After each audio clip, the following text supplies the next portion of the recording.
akar permasalahan sampah sebenarnya bukan dari objek sampah itu sendiri, tapi perilaku subjek, perilaku pengunjung, perilaku manusianya.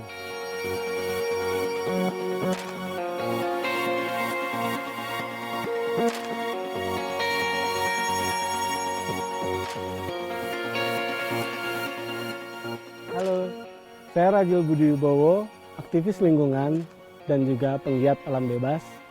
Dalam 12 menit ke depan, saya akan berbagi sedikit pengalaman saya seputar pendakian gunung dan juga upaya kita dalam mengurangi permasalahan sampah di hutan gunung di Indonesia.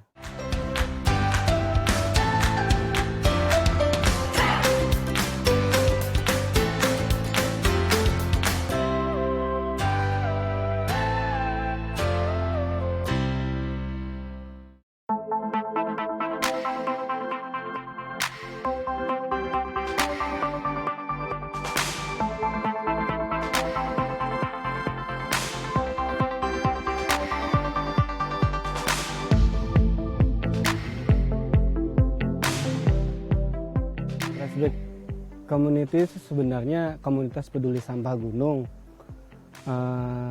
Kita itu sebenarnya gerakan, kampanye idealis, ya katakanlah sekelompok pendaki multidisiplin ilmu yang bergerak sama-sama untuk menjadikan hutan gunung di Indonesia itu terbebas dari sampah. Kalau kegiatan yang sifatnya umum dari Trashback itu cuma beberapa sih, karena kita lebih ke aktif merubah perilaku para pendaki itu menjadi lebih baik, berwawasan konservasi nomor 1,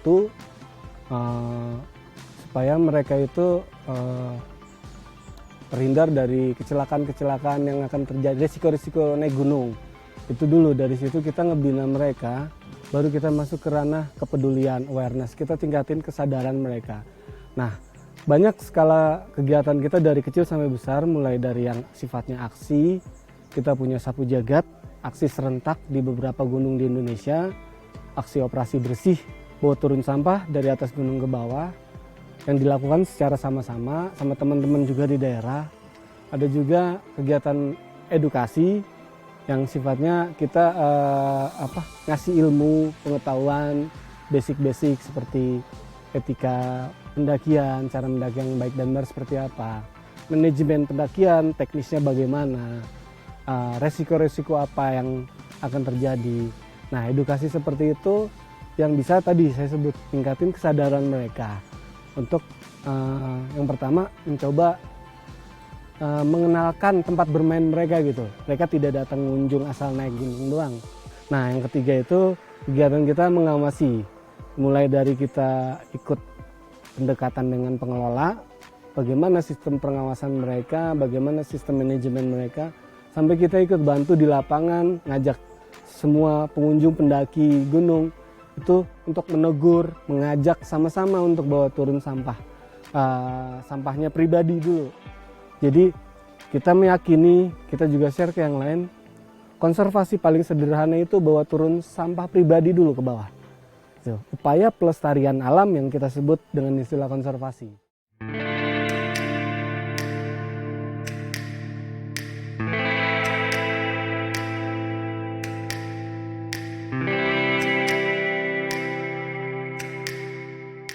Kalau jenis sampah dominan ya, kita ambil contoh sampah plastik atau kemasan makanan, paling sering ditemukan juga kemasan mie instan, lalu botol-botol air mineral itu juga cukup dominan.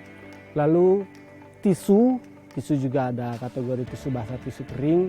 Nah, kita agak concern di sini yang di tisu basah ya, karena itu mengandung bahan yang berbahaya untuk unsur hara tanah dan ekosistem sekitarnya. Akar permasalahan sampah sebenarnya bukan dari objek sampah itu sendiri, tapi perilaku subjek, perilaku pengunjung, perilaku manusianya sebenarnya. Mereka membawa kebiasaan dari kota itu ke atas gunung. Nah, ini yang jadi akar permasalahannya. Dari situ kita kan tadi sempat katakan bahwa kita nggak bisa nuntut setiap pengelola dari setiap gunung itu manajemennya sudah baik atau belum, kayak gitu. Tapi kita mencoba merubah perilaku manusianya dulu gitu. Dari mulai kesadaran pengenalan tempat bermainnya di gunung. Kalau kita berkeyakinan kalau kita ngenalin mereka akan timbul rasa peduli, akan timbul rasa cinta dari situ kita meyakinin. Tapi kalau mereka tidak kenal, mereka hanya sebatas naik gunung sampai puncak selfie, turun lagi, cuma dapat capek, mereka tidak mengetahui tempat bermainnya sendiri, mereka tidak kenal. Bagaimana mereka mau peduli, bagaimana mereka mau melestarikan, di mana yang memang hutan gunung Indonesia ini atau gunung kita ini warisan nanti buat anak-anak cucu kita.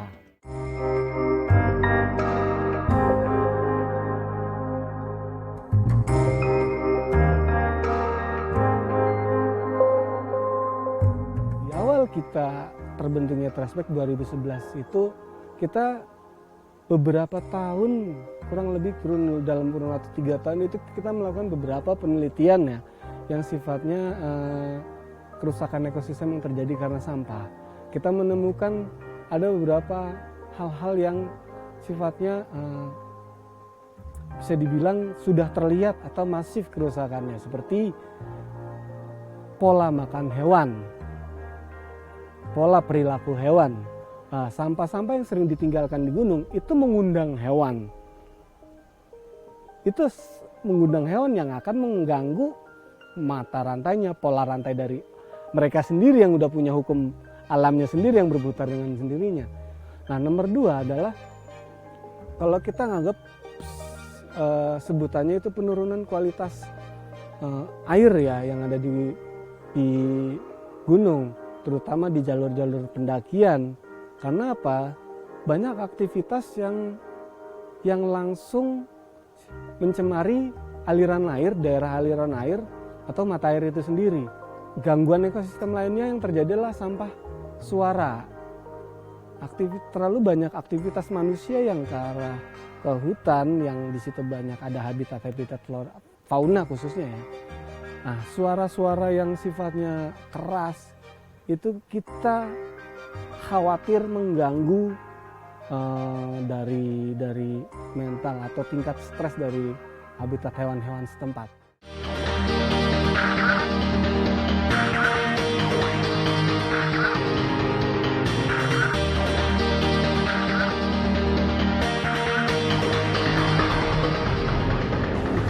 Kita percaya bahwa gunung itu ekosistem hulu, di mana ketika ekosistem hulu mulai rusak dan kita diamkan, itu tidak memungkinkan akan menjalar ke hilir, ke sungai, ke kota, sampai hingga ke pantai. Dari sini kita percaya bahwa yang kita yakinin, yang kita lakukan sekarang ini, saat ini adalah lebih ke arah mitigasi, lebih ke arah pencegahan kerusakan ekosistem di hulu. Karena yang tadi saya sebutkan tadi, gangguan-gangguan atau bahkan kerusakan yang sudah terjadi di gunung. Itu sih. Sebenarnya nah ini yang harus kita tekankan kepada adik-adik kita yang baru naik gunung, bahwasanya naik gunung itu tidak mudah. Ada ilmunya, harus berlatih dulu, harus tahu, harus paham dulu, harus mengenal dulu. Jadi dari situlah kita sebenarnya dituntut untuk mendidik atau membina adik-adik kita ini untuk mendaki dengan baik dan benar. Contohnya paling tidak ada etika pendakiannya. Di situ ada resiko-resiko yang harus kita jelaskan ke mereka dari mendaki gunung, resikonya apa aja, safety prosedurnya seperti apa naik gunung. Ada juga toleransi, bagaimana kita mengenal tempat bermain kita. Apa sih taman nasional itu, apa sih kawasan konservasi itu. Ada juga ilmu manajemen pendakian, bagaimana kita secara teknis mengatur pengelolaan kita naik gunung dari berbagai aspek. Ada juga ilmu-ilmu lanjutan seperti navigasi darat jika kita tersesat. Nah, survival juga termasuk di situ. Kalau dulu senior saya pernah bilang, ada 3 esensi kita naik gunung. Bisa dibilang, apa sih tujuannya, apa makna kita naik gunung, apa esensi naik gunung.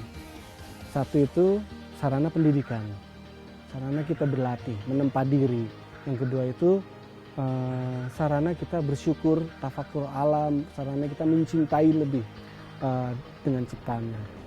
Yang ketiga adalah sarana penelitian. Orang-orang dulu mendaki gunung karena mencari sesuatu yang baru, karena meneliti sesuatu. Jadi ada 3 aspek itu. Kalau sekarang ada 4 aspek. Aspek keempat kekinian atau tren atau aktualisasi diri.